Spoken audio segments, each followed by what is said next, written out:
5:12 in the morning, local time. Somewhere in the Persian Gulf, the water is almost unnaturally calm. A $200 million American oil tanker moves through the pale morning haze, its enormous hull cutting a slow, steady line across the deep blue sea.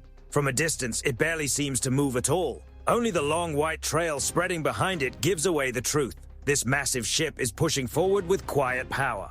On the bridge, everything feels ordinary. The sun is just beginning to rise higher over the horizon. Navigation lights are fading. The watch officer checks the route. Engine readings are stable. Radar screens show only scattered civilian traffic, far away and harmless. Nothing unusual, nothing urgent, nothing that suggests the next few minutes will change everything. Then the first warning tone cuts through the room. A sharp electronic sound flashes across the bridge. One of the warning systems lights up red for just a moment. At first, no one reacts. Then the sound comes again, this time louder. The navigation officer leans over the console.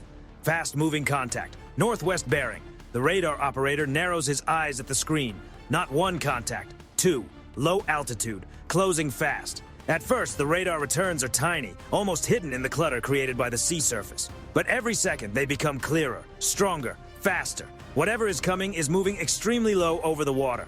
Out on the open bridge wing, the lookout raises his binoculars and scans the horizon. At first, there is only haze, sunlight, and the soft shimmer of the Gulf. Then, two dark shapes break through the distant sky. Aircraft, fast, low, heading directly toward the tanker. Inside the bridge, the atmosphere changes instantly. No one needs to explain what this means. The captain steps forward, calm but focused. There is no shouting, no panic, just the sudden weight of a decision that has to be made in seconds. Range closing. The two aircraft approach in perfect formation. For a few brief moments, they are only silhouettes against the morning light. Then sunlight flashes across their wings. Military aircraft, configured for a maritime strike. The jets drop even lower, skimming just above the surface of the Gulf. Heat trails ripple behind their engines, bending the air above the water. On the tanker's radar, the two contacts suddenly separate. One aircraft moves left, the other moves right. A coordinated approach. Then the warning receiver sounds again, a targeting alert. The captain understands immediately. They have been locked onto. The order is given. Sound the emergency alarm. Across the tanker's deck, the siren begins to wail. Crew members look up in confusion. Some start running toward their stations. Others freeze for a split second, trying to understand what they are seeing. But the sequence has already begun. The aircraft release two anti-ship weapons. For less than a second, the objects drop from the pylons beneath the wings. Then their engines ignite, leaving bright white trails as they surge forward at incredible speed. From the bridge, they look like two thin streaks of light cutting across the morning sky. Someone calls out the warning. Incoming weapons. Time seems to shrink. 10 seconds. 8. 6. There is barely any room to react. The first weapon hits the port side of the tanker just above the waterline.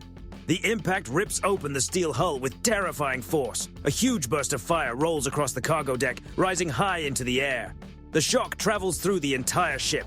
Inside the bridge, glass shatters. Crew members are thrown off balance. Burning fragments scatter across the deck. Oil lines are damaged in an instant, and thick black smoke begins pouring into the sky. But it is not over. Just seconds later, the second weapon hits midship. The force punches through internal compartments, and another massive blast expands across the vessel, even larger than the first. The tanker shudders violently, its steel frame groaning under the impact. From far away, the ship now looks like a floating volcano. Fire spreads across the deck. Fuel begins to burn. Alarms echo through the vessel. Electrical systems flicker, then fail in several sections. Navigation screens go dark. Communications crackle through static. The captain grips the railing as the tanker starts listing slightly to port. He calls for a damage report. For a moment, there is no clear answer, only overlapping voices, alarms, and the roar of fire outside. The aircraft are already turning away. Their mission is complete. They climb slightly, accelerating back toward their own airspace while the tanker burns behind them. From their perspective, the operation is finished. Two weapons released, two direct impacts. But they have missed something. High above the Persian Gulf, roughly 50 miles away, another aircraft is watching. A U.S. Navy P-8 Poseidon maritime patrol plane is operating in the region. Its sensors suddenly detect an intense heat signature. Seconds later, the crew sees the damaged tanker through their camera systems. On their screens, the image is clear. A commercial oil tanker surrounded by smoke and flame, and two military aircraft leaving the area. Inside the Poseidon, the tactical officer speaks calmly into his headset. Confirmed strike on commercial tanker. The report moves instantly through the U.S. naval network. Warships in the region received the alert within seconds. Coordinates, flight profile, direction of the departing aircraft. Because what just happened in the Persian Gulf was not a navigational accident, and the response is already beginning. 5:16 local time. The tanker is still burning. Only 4 minutes have passed since the first impact, but fire now covers nearly a third of the deck. Heavy black smoke rises straight into the sky, visible from many miles away. Inside the bridge, emergency lighting flickers. Some navigation systems are down. One radar screen is completely dark. Another struggles through static. Then one system finally activates. The emergency beacon. A loud tone echoes through the damaged control room. The radio operator grabs the distress microphone. Mayday, mayday, mayday. The message goes out across international maritime frequencies. This is a U.S.-flagged oil tanker. We have been hit. Vessel on fire. Immediate assistance requested.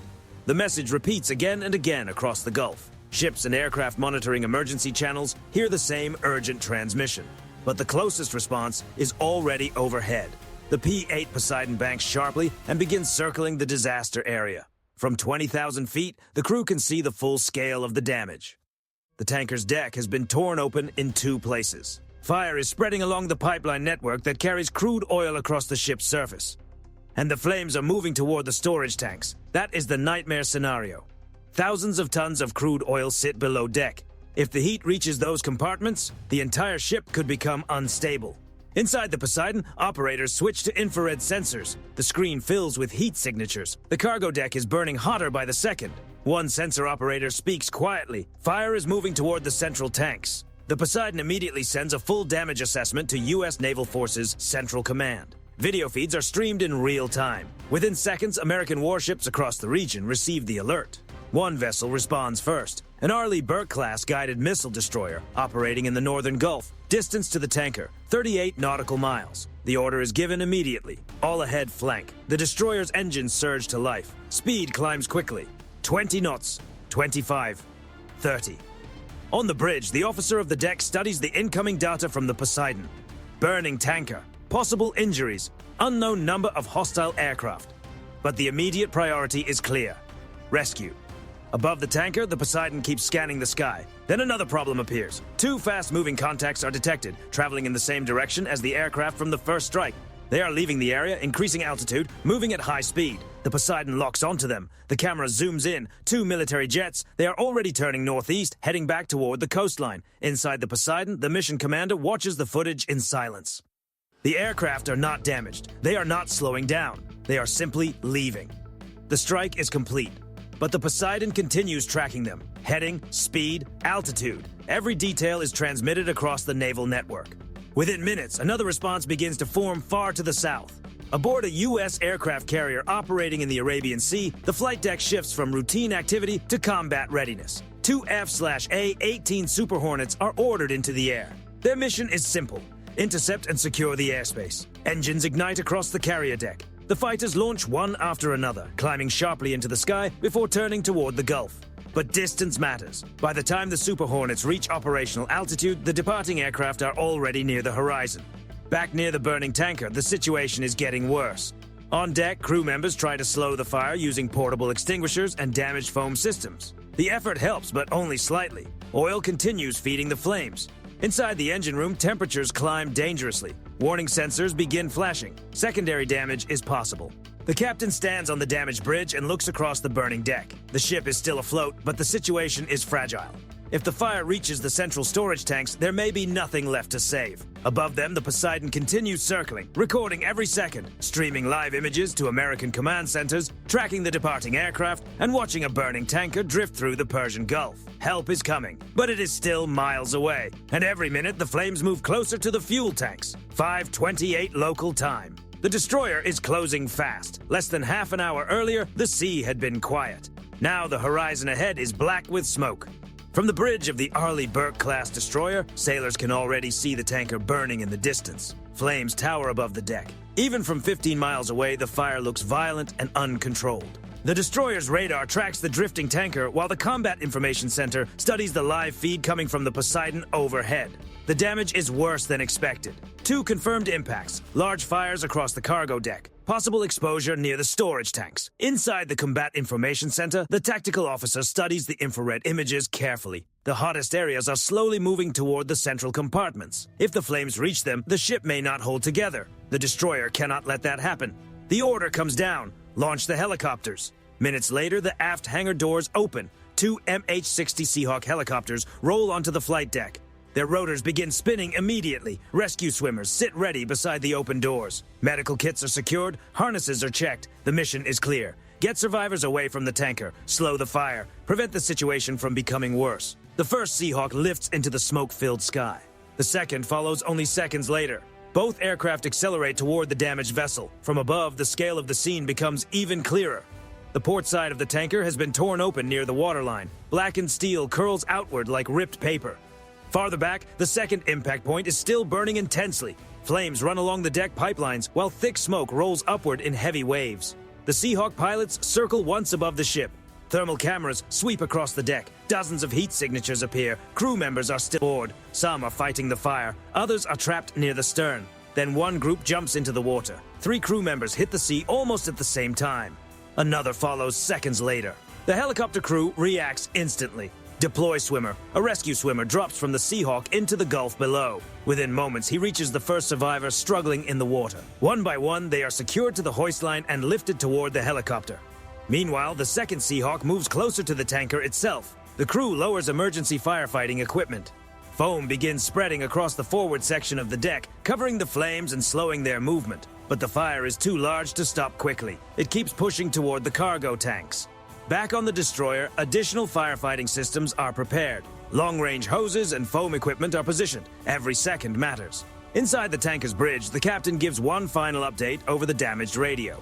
2 impacts confirmed. Multiple crew injured. Fire approaching storage tanks. Then the signal breaks apart into static. Electrical systems continue failing across the vessel, and just as the rescue operation begins to gain control, another alert appears inside the destroyer's Combat Information Center. The radar operator speaks quietly. New contacts detected. Everyone turns toward the display. 2 fast-moving objects, low altitude, approaching from the northeast. For a moment, the room goes silent. Speed extremely high, altitude under 500 feet, combat flight profile. The tactical officer recognizes the pattern immediately. It looks almost identical to the first approach. The destroyer's combat systems react at once. Aegis radar locks onto the incoming contacts. Defensive systems begin tracking their path. On the flight deck, sailors look toward the sky, while the Seahawk helicopters continue their rescue work over the tanker. Inside the destroyer, the captain studies the radar picture without speaking. If those aircraft return for another pass, the tanker may not survive, and the helicopters still operating above it could be in serious danger. The distance shrinks quickly. 20 miles, 15, 10. Every system aboard the destroyer is now watching the sky. Because what happens next will decide whether this remains a rescue operation or becomes something much larger. The first sign that the situation had moved beyond a simple maritime emergency did not come from a dramatic announcement. It came from silence. For several minutes after the strike, the waters around the damaged tanker had seemed strangely still. No additional aircraft appeared, no new launches were detected. The jets that carried out the strike had disappeared beyond the horizon, their heat signatures fading into the haze above the Gulf. But calm at sea does not always mean safety. At 7:23 local time, the tanker's emergency beacon activated automatically. The signal was brief, compressed, and unmistakable. Distress, vessel damaged, fire spreading midship. Within seconds, the signal was received by maritime satellites thousands of miles above Earth. From there, it entered the global maritime safety network, triggering alerts across multiple command centers. But the most important listener was already focused on the region. Roughly 200 nautical miles away, inside a U.S. Navy operations center monitoring shipping lanes near the Strait of Hormuz, the alert appeared across several tactical displays. A single red icon blinked to life. U.S. flag tanker confirmed damaged. The room fell quiet. No one needed to say what everyone understood. This was not piracy. This was not a mechanical failure. This was a deliberate strike on an American commercial vessel, and that meant the response chain had already begun. At 7:26, confirmation requests were sent to nearby vessels. Several merchant ships in the area reported seeing the same thing. 2 fast-moving aircraft, low-altitude approach, bright trails over the water, and direct impacts on the tanker. The reports matched. The timeline matched. The targeting had been precise. Inside the operations center, analysts began reconstructing the event using satellite tracking, commercial radar feeds, and maritime traffic data. The pattern was clear. Two aircraft had approached from the coastline, flying low enough to avoid most civilian radar coverage. They closed the distance in less than 5 minutes. Release, impact, exit. Total exposure time over the target area, less than 3 minutes. It was a textbook maritime strike. But the consequences were only beginning. Back on the tanker, the situation was still unstable. The fire from the first impact had reached secondary fuel lines. Heavy smoke poured into the sky, visible for miles across the Gulf. The crew had managed to shut down the main engines, reducing the risk of further internal damage. But the ship was now drifting with the current, its massive hull rolling slightly in open water. On the bridge, the captain faced a brutal decision: stay aboard and keep fighting the fire, or abandon ship before the heat reached the cargo tanks. Neither option was safe. Even if the flames were contained, the hull had already been badly compromised. If another internal failure occurred beneath the deck, the ship could break open within minutes. At 7:31, the order was given: prepare lifeboats. Even that simple command carried enormous risk. Launching lifeboats from a damaged, burning tanker in open water requires perfect timing. If the vessel tilts too far, or if another blast occurs during evacuation, the boats may not make it safely away. But waiting was worse. Crew members moved quickly and methodically. Emergency rafts were lowered along the starboard side. Others continued spraying foam across the damaged midship deck. Above them, the smoke column climbed nearly 3,000 feet into the sky. From space, it looked like a black scar across the ocean. And that scar was now being watched by satellites, drones, patrol aircraft, and naval systems across the region. At 7:34, another signal arrived at the operations center. This time, not from the tanker, from the air. A long-range maritime patrol aircraft operating in the region had detected two high-speed contacts heading north toward the coastline. The patrol aircraft kept its distance but locked onto the signatures immediately: speed, altitude, flight path. Within seconds, the data confirmed what analysts had suspected. The aircraft responsible for the strike were already heading home, but they had left behind something far more dangerous than a burning ship. They had triggered a chain reaction. Because once a U.S. vessel is struck in international waters, the situation stops being only a maritime emergency. It becomes a strategic event. And beyond the horizon, American naval assets had already begun moving quietly, quickly, and with a level of precision the pilots who released those weapons may not have expected. The strike on the tanker was over, but the real consequences were just beginning.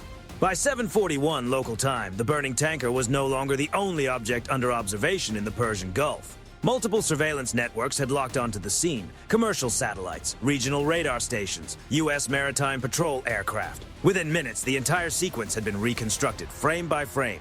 The launch signatures, the aircraft flight paths, the exact moment the weapons hit the hull. Every detail was being analyzed in real time. But the most important development was happening beyond the horizon. At 7:45, a U.S. Navy P-8 Poseidon arrived above the area at high altitude. It did not descend immediately. Instead, it began a wide orbit over the damaged tanker, using its powerful radar to scan hundreds of miles across the surrounding waters. The Poseidon could detect nearly everything below: drifting lifeboats, small vessels approaching the area, aircraft moving near the coastline. On the tanker, the crisis had reached its most delicate stage. The fire was still burning midship, but the crew had managed to slow its spread with foam suppression systems. Flames that had once climbed high into the air were now contained to a smaller section of the deck. Still dangerous, still unstable, but no longer completely uncontrolled. At 7:48, the first lifeboat entered the water. One by one, the crew evacuated from the starboard side, descending into the Gulf, while smoke continued to rise above them. Around the vessel, the sea had begun to change color, a thin fuel sheen spreading slowly outward across the surface. Even so, the evacuation remained controlled. No panic, no chaos, just trained sailors following emergency procedures designed for the worst possible morning at sea. From above, the Poseidon recorded everything, not only the evacuation, but the larger picture unfolding around it. Because while the tanker burned, the strategic response had already begun. At 7:52, two additional aircraft appeared on the Poseidon's radar. Fast, high altitude, approaching from the south. They were not the aircraft from earlier. They were U.S. Navy F/A-18 Super Hornets, launched from a carrier strike group operating hundreds of miles away. Within minutes, the fighters established a combat air patrol above the damaged tanker, creating a protective umbrella over the surrounding airspace. Their mission was simple: make sure there would be no second strike. The jets flew wide circles across the Gulf, scanning for any aircraft that might attempt to return. Their radars reached far beyond the horizon, watching the same routes used earlier by the incoming aircraft. Nothing appeared. The skies remained empty, but the presence of the fighters changed the entire situation. The Gulf was no longer just a commercial shipping lane dealing with an emergency. It had become an active security zone under U.S. military protection. At 8:06, the final lifeboat cleared the tanker, all crew accounted for. From the air, the Poseidon confirmed that the full crew had evacuated successfully. Rescue coordination began immediately, with nearby commercial vessels moving carefully toward the lifeboats under guidance from the patrol aircraft. The tanker itself was still burning. The strike had carved a deep wound through the ship's midsection, and despite the crew's efforts, the structural damage was severe. The vessel drifted slowly with the Gulf current as black smoke continued rising into the morning sky. But the worst possible outcome had been avoided. The cargo tanks had not ignited. The ship had not broken apart, and most importantly, every crew member had made it off alive. By 8:17, the first official incident reports were already moving through global shipping networks. The message was short and precise. U.S. flag tanker damaged, crew evacuated, situation stabilized. Within hours, the event would appear in maritime intelligence briefings, military analysis centers, and international news broadcasts. But out on the water, the scene was far quieter. The fighters continued circling above the Gulf. The Poseidon maintained its orbit. Rescue vessels approached the lifeboats, and the wounded tanker drifted slowly in the current, its smoke column stretching high into the morning sky like a signal that could be seen from miles away. A reminder that in waters like the Persian Gulf, every action carries consequences far beyond the moment itself. One strike can ripple across shipping lanes, military patrol routes, global energy markets, and diplomatic channels within minutes. And sometimes the most important outcome is not the damage that happens. It is the escalation that does not. That morning, a $200 million American oil tanker had been hit, disabled, and left burning in one of the most sensitive waterways on Earth. The ship was damaged. The sea around it was marked by fire and smoke, but the line between crisis and catastrophe held. Barely.